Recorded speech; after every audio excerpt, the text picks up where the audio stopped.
Assalamualaikum dan selamat sejahtera. Saya Cikgu Haida. Kita akan sambung kerja lapangan geografi tingkatan 1 untuk siri 3. Okey. Cikgu harap kamu sudah siapkan tugasan di dalam siri 2. Jika belum menyiapkan tugasan tersebut, bolehlah pergi ke channel cikgu iaitu channel Khadijah Amir dan cari tajuk kerja lapangan geografi tingkatan 1 untuk siri 2.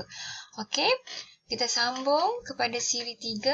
Tajuk kajian kita ialah pembuangan sisa domestik di Taman Bukit Mewah Kajang, Selangor.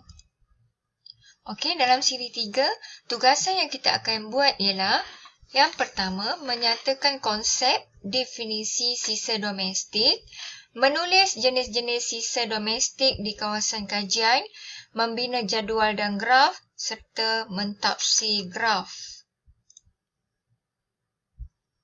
Okey, kita tengok pada langkah 12, sambungan daripada siri 2 ya. Okey, hasil kajian. Yang pertama, kita akan cari definisi ataupun maksud sisa domestik. Okey. Definisi maksud sisa domestik, murid dikehendaki menghuraikan konsep sisa domestik berdasarkan maklumat yang didapati daripada Wikipedia, kamus atau bahan ilmiah termasuklah buku teks dan juga buku rujukan. Okey, untuk memulakan ayat, murid perlu memasukkan menurut ataupun berdasarkan Wikipedia, kamus, buku teks, buku rujukan. Sisa domestik boleh didefinisikan sebagai. Okey, kita lihat contoh bagaimana cikgu buat definisi ataupun maksud sisa domestik untuk hasil kajian.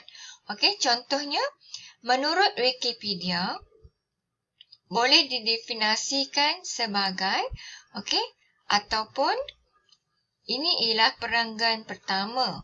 Okey, kita lihat, ini ialah perenggan pertama. Okey, dan ini perenggan kedua. Kita boleh masukkan menurut Wikipedia, okey, yang pertama dan juga menurut Kamus Dewan ataupun kalau awak rujuk buku teks, menurut buku teks, okey. Sisa domestik boleh didefinisikan sebagai, okey, masukkan bahan ataupun maklumat yang kita rujuk dalam buku tersebut ataupun maklumat yang kita dapat daripada Wikipedia. Okey, kita tengok ya. Okey, ini ialah bahan yang cikgu cari untuk kajian cikgu daripada Wikipedia. Okey. Sisa domestik merupakan bahan-bahan buangan yang dibuang dari kawasan perumahan seperti sisa makanan, plastik, kertas dan bahan logam terpakai. Sisa buangan toksik pula seperti minyak masak atau enjin, lebihan racun rumpat atau serangga dan hampas organik. Sisa domestik terdiri daripada sisa pepejar dan sisa cecair. Sisa domestik dapat dikelaskan kepada bahan organik dan bahan bukan organik. Kebanyakan sisa domestik berpunca daripada kegiatan seharian manusia dan bencana alam, selebihnya daripada tindak balas semula jadi alam sekitar. Okey, bahan daripada Wikipedia ni cikgu cari daripada Google, search, type je sisa domestik Wikipedia dan dia akan keluar bahan daripada Wikipedia. Okey, dan pelajar boleh ambil maksud sisa domestik yang terdapat dalam bahan tersebut dan masukkan semula dalam hasil kajian pelajar. Okey, menurut Wikipedia, sisa domestik boleh didefinisikan sebagai, okey, boleh ambil daripada bahan yang cikgu sediakan. Okey. Okey, kemudian langkah 13, okey, pelajar masukkan jenis-jenis sisa domestik. Okey, jom kita tengok macam mana kita masukkan jenis-jenis sisa domestik dalam hasil kajian. Okey, Dalam jenis-jenis sisa domestik, pelajar perlu menyatakan jenis-jenis sisa domestik yang terdapat di Taman Bukit Mewah Kajang beserta dengan contoh-contoh. Perlu diingat ya, pelajar mesti kaitkan dengan kawasan kajian masing-masing. Okey, untuk nyatakan jenis-jenis sisa domestik tu kena kaitkan dengan kawasan kajian yang pelajar buat. Ini adalah contoh kajian yang cikgu buat, iaitu di Taman Bukit Mewah. Okey. Kita tengok contoh. Daripada pemerhatian yang saya jalankan di Taman Bukit Mewah, okey, saya mendapati terdapat 2 jenis sisa domestik di kawasan ini, iaitu bahan organik seperti sisa makanan dan kertas serta bahan bukan organik seperti plastik, tin, kaca dan besi buruk. Sisa domestik di Taman Bukit Mewah juga terdiri daripada sisa pepejal dan sisa cecair. Sisa pepejal adalah seperti sisa makanan, plastik dan kaca. Manakala sisa cecair seperti minyak masak dan kumbahan. Okey, kenapa cikgu tulis daripada pemerhatian yang saya jalankan? Ini menunjukkan pelajar semua membuat kajian lapangan di kawasan kajian yang dipilih. Okey.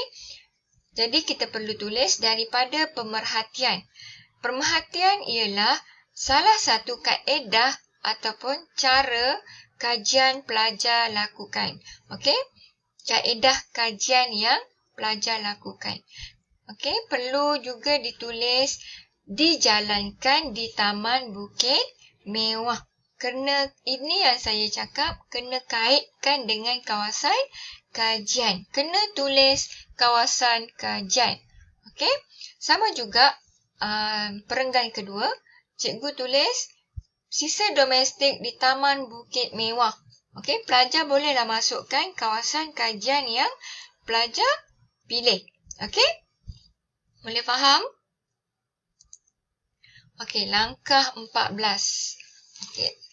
Selepas membuat hasil kajian, kita kena membina jadual. Okey, membina jadual termasuk juga dalam hasil kajian. Okey, terdapat markah untuk jadual dan juga graf yang kita akan bina. Okey, kita tengok. Jadual dibina berdasarkan data yang dikumpul daripada soal selidik yang dijalankan. Okay, jadual yang lengkap mesti mempunyai tajuk, data dan maklumat serta sumber yang bersesuaian. Cikgu akan tunjuk macam mana nak buat jadual yang lengkap. Okey, data dan maklumat dalam jadual digunakan untuk menghasilkan graf mengikut kesesuaian. Okey, jom kita tengok macam mana untuk kita buat jadual yang lengkap. Okey, ini adalah jadual yang cikgu sediakan hasil daripada borang soal selidik yang cikgu buat sebanyak 10 helai dan diedarkan kepada 10 orang penduduk ataupun 10 orang responden. Okey, penduduk di kawasan kajian kita. Okey, jadual yang lengkap mestilah mempunyai tajuk. Okey, ini adalah tajuk pengasingan sisa domestik di Taman Bukit Mewah. Okey, mesti ada maklumat ya dan tidak yang kita ambil daripada borang soal selidik kita.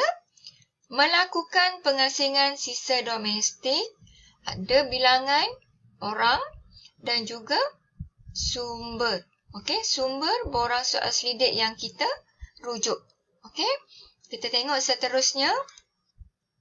Okey, ini ialah hasil daripada pengiraan cikgu terhadap soal selidik sebanyak 10 helai tersebut. Okey, rujuk soalan soal selidik yang telah dijawab oleh responden. Okey, 10 orang bermaksud 10 helai borang soal selidik. Jadi kita kira berapa orang yang jawab ya dan berapa orang yang jawab tidak. Okey, bilangan tersebut kita masukkan dalam ruangan ini. Okey, jika yang menjawab ya ialah 3, kita masukkan jumlahnya 3. Jika responden menjawab tidak, okey, sebanyak 7, masukkan 7 dalam ruangan bilangan tidak. Okey, kemudian masukkan jumlah sebanyak 10 orang. Okey, dan jangan lupa tulis sumber borang soal selidik di bawah jadual. Okey, dan jangan lupa juga tulis tajuk. Okey, untuk dapatkan jadual yang lengkap. Okey, kita teruskan. Okey, ini ialah contoh soal selidik yang telah dijawab oleh responden. Terdapat 10 helai dan 10 responden. 10 responden ataupun 10 orang penduduk yang kita pilih untuk jawab borang soal selidik. Okey, dan kita akan tengok dia akan tanda, okey, umurnya, jenis sisa-sisa domestik, okey, adakah melakukan pengasingan. Okey, jadual tadi kita ambil daripada soalan nombor 4.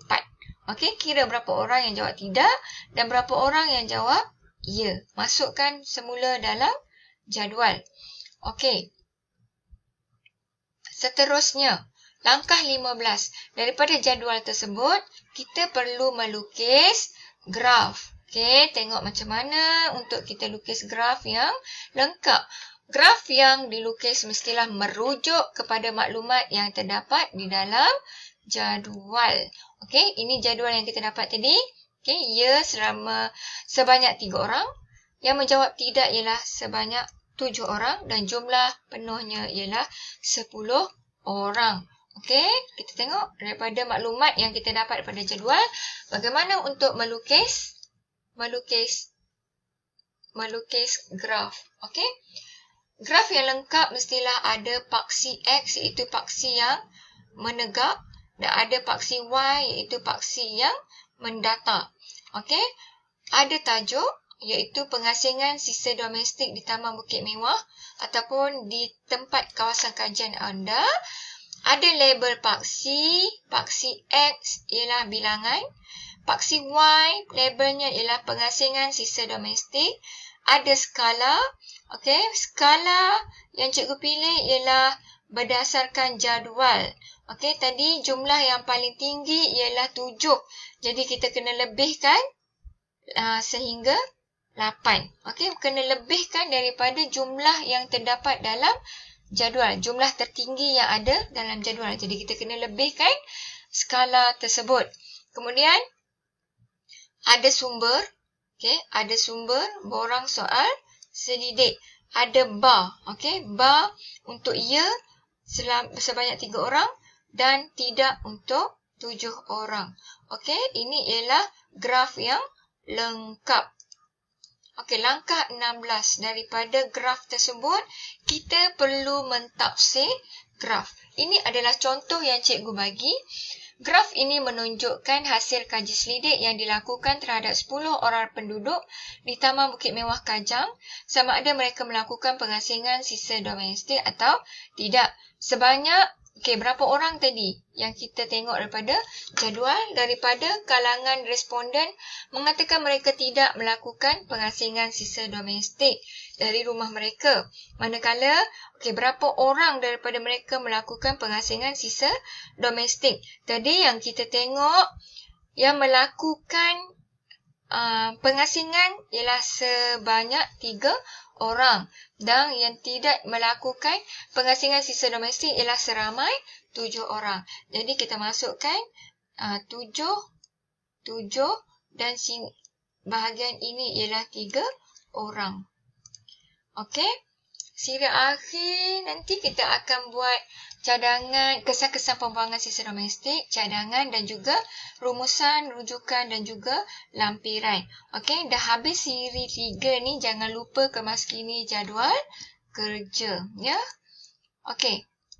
Tinggalkan komen di bawah jika ada masalah dan cikgu mohon untuk sokong channel cikgu dengan like, share dan subscribe. Okey. Kita jumpa lagi dalam siri akhir untuk kita siapkan kerja lapangan kita. Okey, terima kasih semua.